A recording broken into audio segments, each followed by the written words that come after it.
Fenston rabiscou a assinatura na conta do café da manhã. Levantou-se e saiu do restaurante, sem esperar que Lippmann terminasse seu café. Entrou num elevador, mas esperou por Lippmann, antes de apertar o botão do 83º andar. Quando o elevador se abriu, Lippmann saiu após Fenston, mas virou para o lado oposto e seguiu para a sala da doutora Petrescu. Abriu a porta sem bater e deparou com Rebecca, a assistente de Anna, preparando as pastas de que ela necessitaria para a reunião às 8 com o diretor-presidente. Lippmann berrou uma série de instruções e Rebecca começou a procurar uma grande caixa de papelão. Lippmann voltou pelo corredor e entrou no escritório do diretor-presidente. Não creio que a doutora Petrescu vá embora sem criar caso, disse Lippmann. Afinal, não vai ser fácil para ela arranjar outro emprego. Não vai mesmo, se depender de mim, disse Fenston, esfregando as mãos. Mas talvez nessas circunstâncias seja prudente que eu... Bateram a porta, interrompendo a conversa entre os dois. Era Barry Stedman, o chefe de segurança do banco. Desculpe-me incomodá-lo, senhor presidente, mas há um mensageiro da FedEx aqui fora para entregar um pacote e diz que só o senhor pode assinar o comprovante de entrega. Fenston acenou para o mensageiro entrar e assinou no espaço junto a seu nome. Lippmann ficou olhando até o mensageiro sair e Barry fechar a porta. Isso é o que eu acho que é? Perguntou em voz baixa. Vamos saber logo. Fenston abriu o pacote. Os dois ficaram ali olhando para a orelha esquerda de Victoria Wentworth. E ela até mandou um bônus, disse Fenston, olhando para o brinco de diamante. Providencie o pagamento do outro $500.000 a crentes. Anna acabou de arrumar a bagagem logo após as 7 horas. Deixou a mala no corredor, pensando em pegá-la depois, quando estivesse a caminho do aeroporto. Seu voo para Londres estava marcado para as 5h40 da tarde. Ela esperava que Victoria tivesse lido seu relatório e concordasse que a vinda direta do Van Gogh era a solução mais simples para todos os seus problemas. Anna chamou um táxi logo após as 7h20 da manhã. Sentou-se no banco de trás e verificou sua aparência no espelhinho de bolsa, querendo estar em sua melhor forma para a reunião com o diretor-presidente. O terninho e a blusa de seda branca certamente atrairiam muitos olhares, mesmo que algumas pessoas pudessem achar estranho o contraste com os tênis pretos. O táxi virou à direita na FDR Drive, enquanto Anna conferia seu celular. Havia mensagens às quais responderia após a reunião. Uma de Rebecca, sua secretária, que precisava falar com ela urgentemente, e uma da Bridget Harris, confirmando seu voo. Quando o táxi parou diante da entrada da Torre Norte, Anna pagou ao motorista e desceu do carro, misturando-se a uma maré de funcionários que se enfileiravam e passavam pelas roletas. Ela pegou o elevador direto, desceu no andar da diretoria executiva com seu piso de carpete verde escuro e foi para seu escritório. Tina Forster só se levantou às 7 da manhã. Tinha hora marcada com o dentista às 8h30 e Fenston deixara bem claro que ela não precisava chegar no horário naquele dia. Em geral, isso significava que ele tinha um encontro fora da cidade ou que ia demitir alguém. Nesse último caso, ele não ia querer lá zanzando pelo escritório, compadecendo-se da pessoa que acabara de perder o emprego. Tina se deliciava num banho de banheira, um luxo que costumava se permitir apenas nos fins de semana, e pensava quando chegaria a sua vez de ser demitida. Era assistente pessoal de Fenton havia mais de um ano e, embora desprezasse o sujeito e tudo que ele representava, ainda assim tentara se tornar imprescindível. Sabia que não podia pensar em pedir demissão até... O telefone tocou no quarto, mas Tina nem se mexeu para atender. Imaginou que fosse Fenston, querendo saber onde estava uma determinada pasta, número de telefone ou mesmo sua agenda. Sobre a mesa, bem na sua frente, era a resposta habitual. Pensou por um momento se não seria Ana, a única amiga verdadeira que havia feito desde que se mudara da costa oeste para lá. Era pouco provável, concluiu, já que Ana apresentaria seu relatório ao diretor-presidente às 8 horas. Tina sorriu ao sair da banheira e enrolar o corpo com a toalha. Após se vestir, foi para a cozinha e preparou uma xícara de café. Ligou a televisão para ver as novidades matinais. Uma matéria sobre um terrorista suicida na Cisjordânia foi seguida de outra sobre uma mulher de 145 quilos que havia entrado com uma ação contra o McDonald's por ter arruinado sua vida sexual. Tina já ia desistir do Good Morning America quando o zagueiro do time do San Francisco apareceu na tela. Ao vê-lo, Tina pensou no pai. Jack Delaney chegou a seu escritório no Federal Plaza 26, pouco depois das 7 da manhã. Sentiu-se desanimado ao ver um monte de pastas espalhadas sobre a mesa. Todas tinham a ver com a investigação sobre Bryce Fenston, e ele não estava nem um pouco mais perto de apresentar a seu chefe provas suficientes para solicitar a um juiz um mandado de prisão.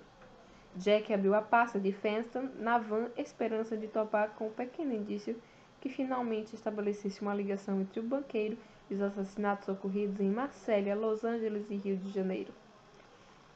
Em 1984, um homem de 32 anos, chamado Nico Munteanu, apresentara-se na embaixada americana em Bucareste, dizendo ser capaz de identificar 2 espiões que agiam em Washington, em troca de um passaporte americano. Toda semana, uma dezena de informações como essa se mostravam infundadas, mas no caso de Munteanu, tinha fundamento. Um mês depois, 2 funcionários graduados se viram embarcados no voo de volta para Moscou e Nico Munteanu aterrissou em Nova York em 17 de fevereiro de 1985. Jack não conseguira achar muitas informações relevantes sobre as atividades de Munteanu durante o primeiro ano, mas ele reapareceu de repente com dinheiro suficiente para assumir o comando da Fenston Finance, um banco pequeno e em situação precária, sediado em Manhattan. Munteanu adotou o nome Bryce Fenston e começou a aceitar grandes depósitos de empresas não cotadas em bolsa da Europa Oriental. Então, em 1989, no mesmo ano em que Ceausescu e sua mulher fugiram de Bucareste após a insurreição, o fluxo de caixa estancou. Jack olhou pela janela e lembrou da máxima do FBI. Não acredite em coincidências, mas nunca as menospreze. Após a morte de Ceausescu, o banco parecia ter passado por um período fraco de alguns anos, até Fenston conhecer Carl Lippmann, um advogado com registro cassado que acabara de ser solto, depois de cumprir pena por fraude. Não demorou muito para o banco retomar sua lucrativa trajetória. Jack examinou várias fotografias de Bryce Fenston. Ele era descrito como um banqueiro brilhante, financista de primeira linha, com uma magnífica coleção de arte. Jack ainda não conseguia aceitar que um homem gostasse de usar brincos e gostaria muito de saber por que uma pessoa rasparia totalmente a cabeça. De quem ele se escondia? Jack voltou a atenção para Pierre de Rochelle, a primeira vítima. Rochelle precisava de 70 milhões de francos para pagar sua parte no vinhedo. A sua única experiência na indústria vinícola consistia, pelo visto, em esvaziar garrafas de vinho com regularidade. Mas o que chamou a atenção de Fenston, ao ler a solicitação, foi que o moço acabara de herdar um castelo na Dordogne, cujas paredes Eram todas adornadas com belos quadros impressionistas, inclusive um Renoir, 2 Pissarro e um Monet de Argenteuil.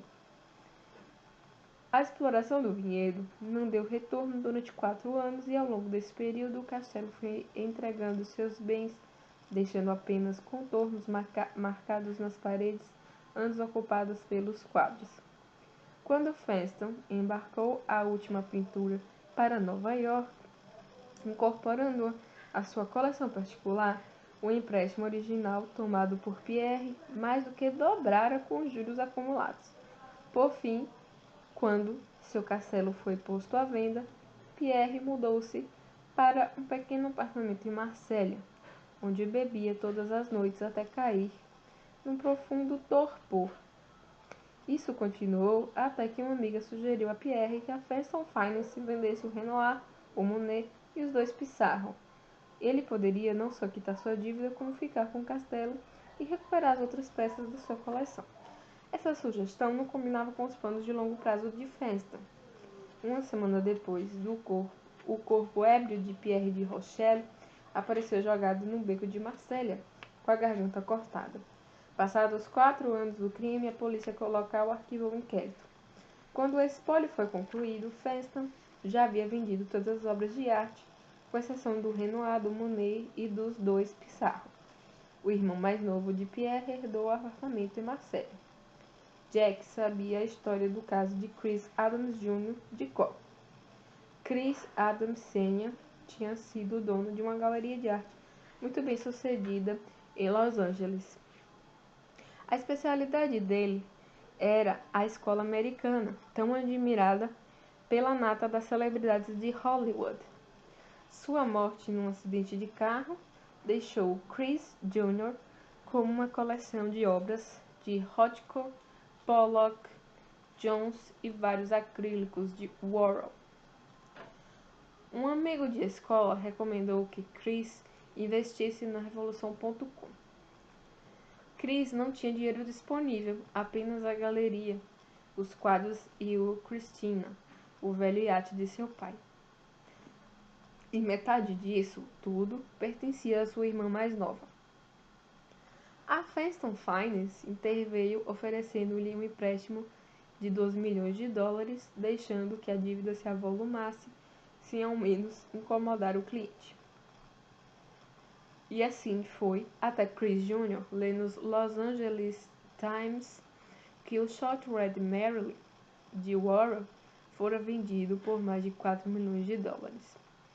A Christie's, em Los Angeles, disse que ele certamente poderia obter preços tão bons quanto aquele pelos quadros de Rothko, Pollock e Jones. 3 meses depois, Lippmann entrou apressado no escritório do diretor-presidente trazendo a última edição do catálogo de venda da Christie's.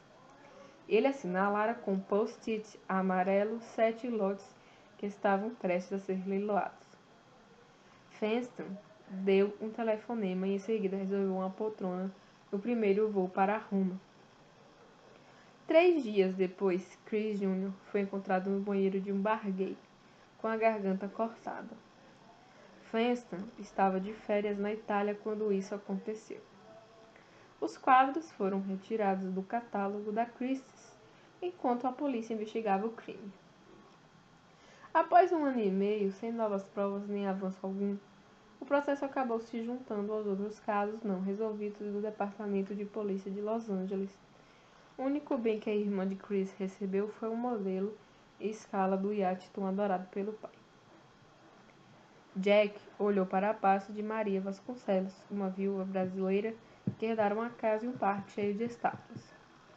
Não exatamente do tipo que se encontra nos jardins comuns. Moore, Giacometti, Hamilton, Botero, Calder. Infelizmente, ela se apaixonou por um gigolô, que então sugeriu. O telefone tocou na mesa de Jack. Nossa embaixada em Londres, na linha 2, avisou a secretária. Obrigado, Sally, disse Jack, sabendo que só podia ser seu amigo. Tom Crescent, que entrara para o FBI no mesmo dia que ele. Oi, Oi, Tom, como vai? Perguntou antes mesmo de ouvir a voz do colega. Em boa forma, respondeu Tom, mesmo que não esteja tão enxuto como você. Tem alguma boa notícia? Não, respondeu Tom, e é por isso que você vai ter de abrir outra pasta. Jack sentiu um calafrio. Jack pergunta: quem é desta vez? Tom responde: o nome da mulher é Lady Victoria Wentworth. Como foi que ela morreu? Perguntou Jack a voz baixa. Do mesmo jeito que os outros três, cortaram a garganta dela, quase com certeza com uma faca de cozinha, respondeu Tom. Por que você acha que Fenster está envolvido? Perguntou Jack. Ela devia mais de 30 milhões ao banco dele, respondeu Tom. Jack pergunta: e ele estava atrás do que dessa vez? Jack responde: um autorretrato de Van Gogh. Valor 70 milhões de dólares. Estarei no próximo voo para Londres, respondeu Jack.